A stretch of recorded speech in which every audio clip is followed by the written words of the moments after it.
हरे कृष्णा। आज का हमारा सत्संग है पुण्य क्या है और पाप क्या है।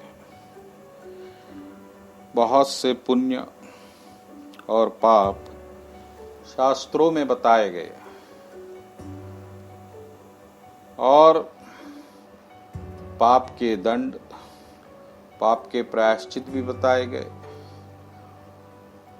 और पुण्य के परिणाम, पुण्य के शुभ परिणाम और पुण्य पाप क्या करना चाहिए, नहीं करना चाहिए, इन सब का शास्त्रों में वर्णन है। लेकिन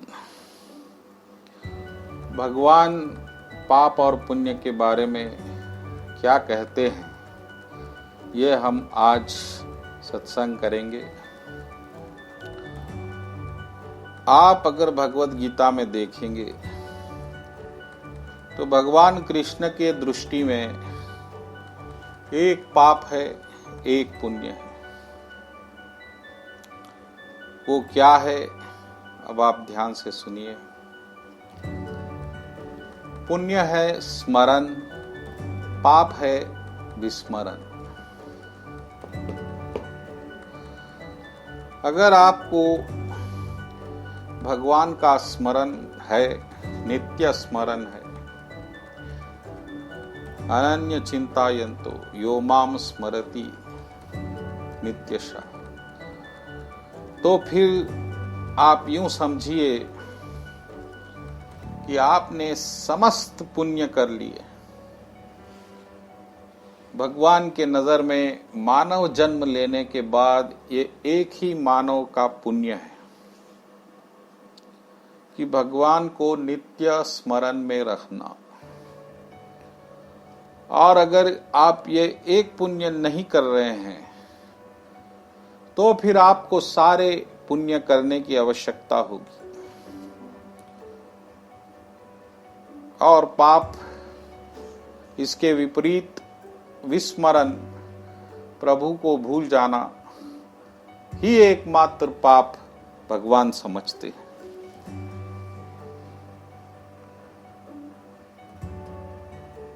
और इसके ऐतिहासिक प्रमाण है,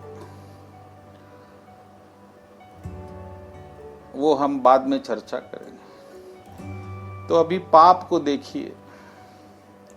नाना प्रकार के पाप, नाना प्रकार के दंड, नाना प्रकार के प्रायश्चित है, लेकिन भगवान की इन पर गंभीर दृष्टि नहीं है। भगवान को जो आप में पाप दिखता है, बस वो एक ही पाप दिखता है कि इसने मेरा स्मरण किया या नहीं किया। और ये एक ही आपकी क्रिया के कारण आपको फिर बार बार यहां जन्म लेना पड़ रहा है प्रभु का विस्मरण करने के लिए। और फिर मानव शरीर से आपसे नाना प्रकार के पाप हो रहे हैं।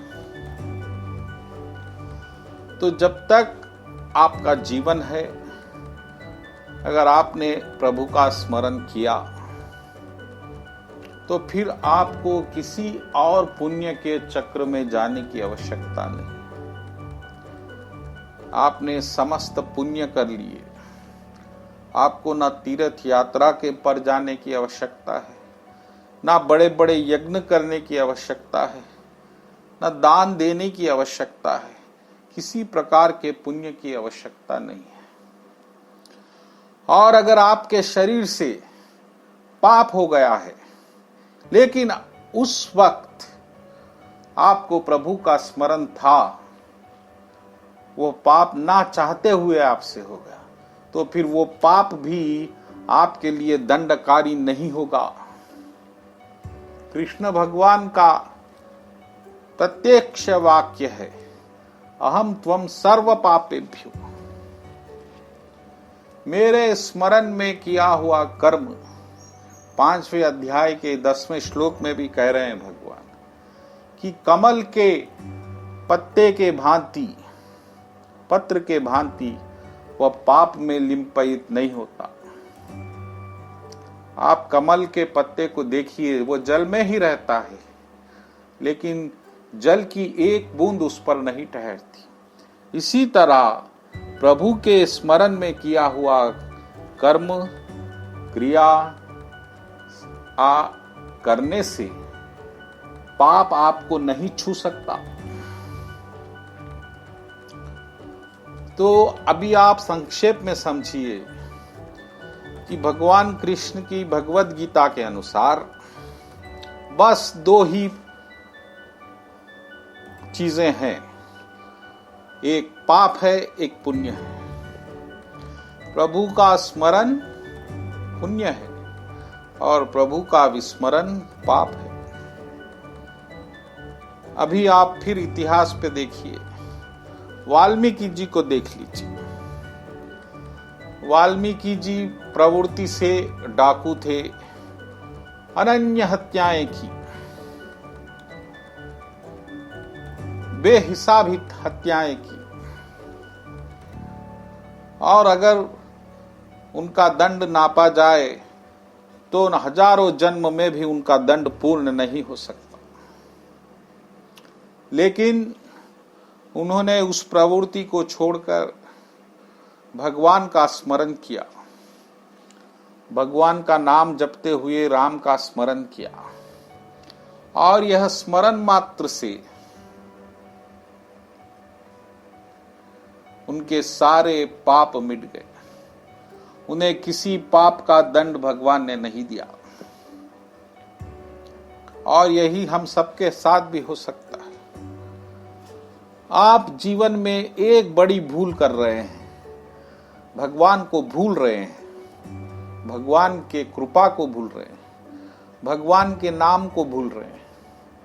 जिस दिन आपने ये कर लिया, फिर दुनिया का कोई पाप आपको नहीं छू सकता, और ना ही आपको कोई पुण्य के लिए अपना धन, अपना समय लगाने की आवश्यकता है।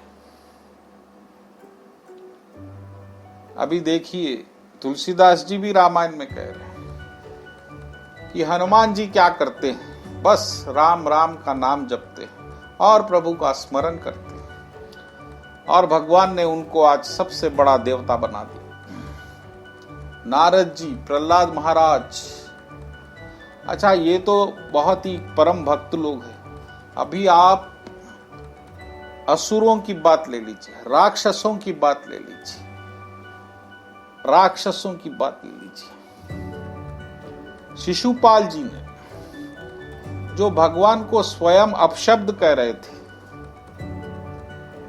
और क्योंकि अपशब्द कहते हुए भी वो भगवान का स्मरण कर रहे थे, भगवान ने उनको मोक्ष दे दिया। जब भगवान ने उनका वध किया तो सभी सभा के लोगों ने देखा कि उनकी आत्मा प्रभु में मिल रही है।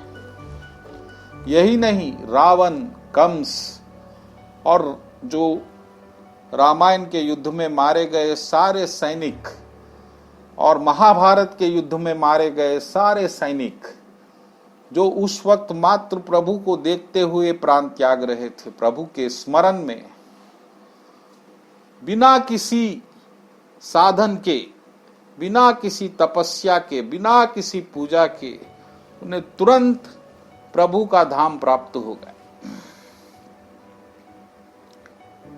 तो प्रभु के स्मरण में इतनी बड़ी कृपा है प्रभु की, इतना बड़ा लाभ है उसका।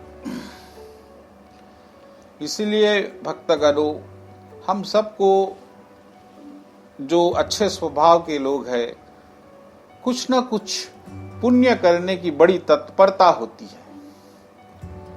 तो आप गहन में गीता का अध्ययन करिए, आपको निश्चित रूप से ये समझ में आ जाएगा कि मात्र भगवान को याद रखने से बड़ा कोई पुण्य नहीं है, और भगवान को भूलने से बड़ा कोई पाप नहीं। अगर आप भगवान को भूलकर पुण्य भी कर रहे हैं तो फिर वो भगवान के नजर में पुण्य नहीं होगा। और अगर आप भगवान के स्मरण में पाप भी कुछ ना चाहते हुए हो रहा है तो वो भगवान के नजर में पाप भी नहीं होगा और आप उसके दंड के अधिकारी भी नहीं बनेंगे, ना ही आपको कोई प्रायश्चित करने की अलग आवश्यकता होगी। इसीलिए भक्तगणों, आप समझिए, इस दुनिया में बहुत इस पाप पुण्य के जंजाल से हटिए। एक पुण्य मानिए प्रभु का स्मरण, एक पाप मानिए प्रभु का विस्मरण, और प्रभु के स्मरण में लग जाइए। प्रभु का स्मरण कैसे हो? बहुत सुलभ मार्ग है, बहुत साधारण क्रिया है। अगर आप भगवान का नाम जपेंगे तो तुरंत ही आपको भगवान का स्मरण हो जाएगा। और फिर अगर आप बहुत ज्यादा प्रभु से जुड़ना चाहते हैं तो प्रभु की लीलाएं पढ़िए, प्रभु की भागवत पढ़िए, गीता पढ़िए, रामायण पढ़िए। निश्चित ही आपका स्मरण अनन्य हो जाएगा। और एक बार प्रभु का स्मरण हो गया तो समझिए आपने जग जीत लिया। जग ही नहीं, प्रभु को भी जीत लिया, क्योंकि प्रभु तो हमेशा भक्तों के बस में ही होते हैं।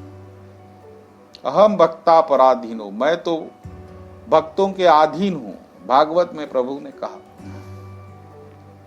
इसीलिए मैं ये कह रहा हूं कि आप कुछ पुण्य करिए। पुण्य करने के लिए धन, समय, अपनी शक्ति ज्यादा व्यर्थ मत करिए। मात्र भगवान का स्मरण करिए और फिर इसके परिणाम देखिए। आपके जीवन में क्रांति हो जाएगी। आपके जीवन में ना चाहते हुए भी सभी लाभ, अनचाहे लाभ अपने आप आ जाएंगे, क्योंकि प्रभु कह रहे हैं जो मेरा स्मरण करता है मैं उसका स्मरण करता हूं। ये यथा मां भजन्ते तास्तथैव भजाम्यहम्। तो अपने स्मरण को दूषित मत करिए। इस भौतिक जगत में डूबा के, इस भौतिक जगत का ध्यान करके, इस ध्यान को हटा के भगवान के चरणों में ध्यान लगाइए। और फिर और एक भी बड़ा लाभ है। कृष्ण ये भी कह रहे हैं कि जब मृत्यु आती है और कोई उनका स्मरण कर लेता है, अंत काले यो माम स्मरते, तो उसी वक्त वह प्रभु के धाम को प्राप्त हो जाता है और यह जन्म मरण का झंझट ही खत्म हो जाता है। तो इतने लाभ ही जब लाभ है तो आप इस पुण्य को करिए, प्रभु की कृपा को प्राप्त करिए और उस पाप से बच जाइए। विस्मरण से, प्रभु को भूलने के पाप से बचिए। अपने जीवन को आनंदमय और संतोष बनाइए। बोलो कृष्ण कन्हैया लाल जी की जय।